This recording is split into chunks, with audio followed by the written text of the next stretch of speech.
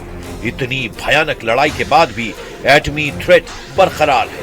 इसीलिए ट्रंप समझौते के बीच फिर से एटम बम को सेंटर स्टेज पर ले आए हैं। ट्रंप की हिट लिस्ट में ईरान के परमाणु ठिकानों में नंबर 1 पर नतांज न्यूक्लियर साइट बताई जा रही है, जहां इजराइल अमेरिका ने बमबारी कर भारी तबाही मचाई थी। ट्रंप चाहते हैं कि नतांज का चप्पा चप्पा खंगाला जाए, ईरान के एटम बम ग्रेड यूरेनियम की जांच की जाए, लेकिन ईरान टस से मस नहीं हो रहा है, जिससे बारूदी टकराव का खौफनाक माहौल बन चुका है, जिसे देखते हुए इजराइल ने अपने नए वॉर कमांडर के नाम का ऐलान कर दिया है। नेतन्याहू ने ईरान को सबक सिखाने के लिए कमांडर बराक को कमान सौंप दी है। Brigadier general Barak Hiram Israeli defence force के ऑपरेशनल डिवीजन चीफ का जिम्मा संभालने जा रहे हैं। जनरल बराक हिराम पहले गजा डिवीजन के कमांडर थे। उससे पहले 99वीं डिवीजन के कमांडर के तौर पर उनका बहुत नाम हुआ था। हमास से किबुत्स बेरी की लड़ाई में बराक हिराम ने जबरदस्त सफलता पाई थी। General Barak brigadier general Israel Shomer की जगह ले रहे हैं, जिन्होंने इसी महीने ऑपरेशंस डिवीजन चीफ का पद अचानक छोड़ दिया था।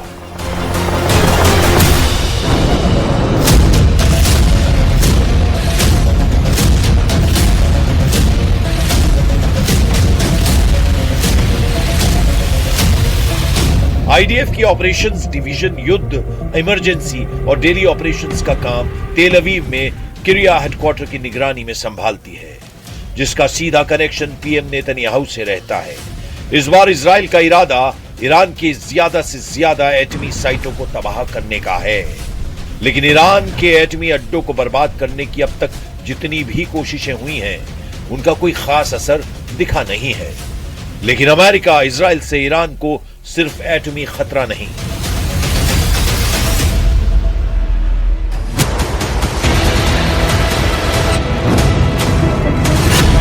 ईरान के इन 7 शहरों की शक्ल गजा जैसी बनाने के लिए इजराइल रेडी है। यहां लेबनान जैसे खंडहर ट्रंप बना सकते हैं। इन सभी शहरों में सीरिया जैसी बारूदी तबाही की शुरुआत किसी भी वक्त हो सकती है, क्योंकि इजराइल और अमेरिका दोनों को ईरान के एटम बम से डर लगता है। ट्रंप कई बार ये दावा कर चुके हैं कि अमेरिकी किसी भी कीमत पर ईरान को एटम बम नहीं बनाने देंगे, लेकिन ईरान ने सभी प्रतिबंधों को हवा में उड़ाकर न्यूक्लियर हथियारों के कारखाने को एक्टिव कर रखा है। ईरान के परमाणु हथियारों के गोदाम के तौर पर 5 अड्डों की निशानदेही हो चुकी है, जिसमें सबसे पहला नाम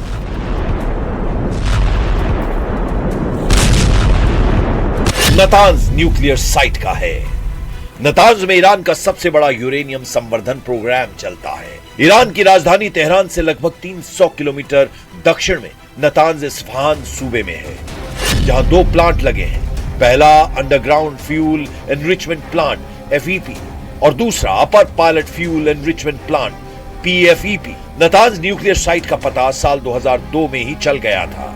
इजराइल ने नतांज साइट को कई बार निशाना बनाने की कोशिश भी की है।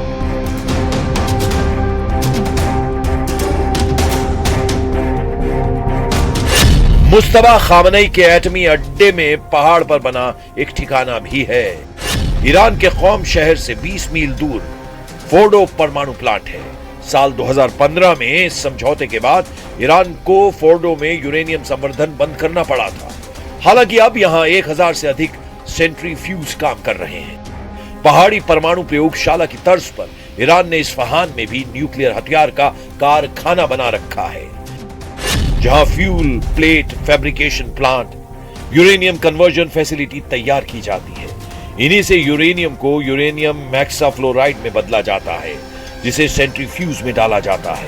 इस्फहान में यूरेनियम मेटल बनाने के उपकरण भी है, जो परमाणु बम के कोर को बनाने में किया जा सकता है। IAEA ने हाल की जांच के बाद कहा कि इस्फहान में सेंट्रीफ्यूज पार्ट्स बनाने की मशीनें हैं।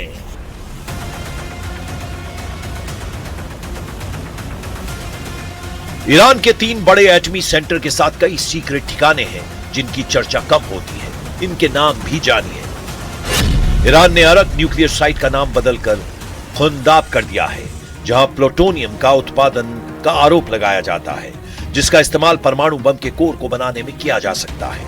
ईरान का इकलौता परमाणु ऊर्जा संयंत्र वो शहर में है, जो रूसी ईंधन से चलता है, जिसका इस्तेमाल ईरान बिजली बनाने के लिए करता है। ईरान का एक एटमी अड्डा यज़्द के रेगिस्तान में बताया जाता है। ईरान के एटमी हथियारों का बेस पार्चिन में है।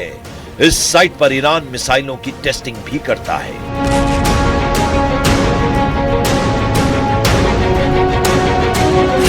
इनके अलावा खामनेई की एक एटमी लैब राजधानी तेहरान में भी है, जिसे तेहरान रिसर्च सेंटर का नाम दिया गया है। इजराइल मानता है कि ईरान ने एटमी हथियार बना रखे हैं, उन्हें सीक्रेट लोकेशन पर छिपा कर रखा गया है। ईरान के एटमी हथियारों की रेंज में पूरा इजराइल आता है, इसीलिए नेतन्याहू किसी भी तरह का रिस्क लेने के लिए तैयार नहीं है। उन्होंने यह तक कहा है कि इजराइल को जल्द वो हथियारों के मामले में आत्मनिर्भर बनाने वाले हैं। वेस्ट बैंक में मिलिट्री कमांडरों के साथ बैठक में नेतन्याहू ने बात कही कि इजराइल अमेरिका के हथियारों के भरोसे ईरान जैसे दुश्मन से युद्ध नहीं जीत सकता, इसीलिए वो खुद अपने हथियारों को बनाने पर जोर दे रहे हैं। उधर ईरान इस बात पर जोर दे रहा है कि इजराइल लेबनान पर हमले बंद करे। यूएन में ईरान के राजदूत ने लेबनान को रेड लाइन कह दिया है। Security and territorial integrity of Lebanon should be respected. The war against the Lebanese people should be stopped. There shouldn't be any new attack against Lebanon. And we believe that the termination of war and military operation in Lebanon includes the withdrawal of the Israeli forces from Lebanon territories and ending the occupation. Beirut की सड़कों पर Iran के पूर्व और नए supreme leader के billboard लग गए हैं। लेबनान के लड़ाके इजराइल को टक्कर देने का ऐलान कर रहे हैं। मतलब युद्ध रुकने के आसार फिर से कम होते जा रहे हैं। 24 घंटे के अंदर ट्रंप का मूड नहीं बदला तो ईरान को डरावना सरप्राइज मिल सकता है।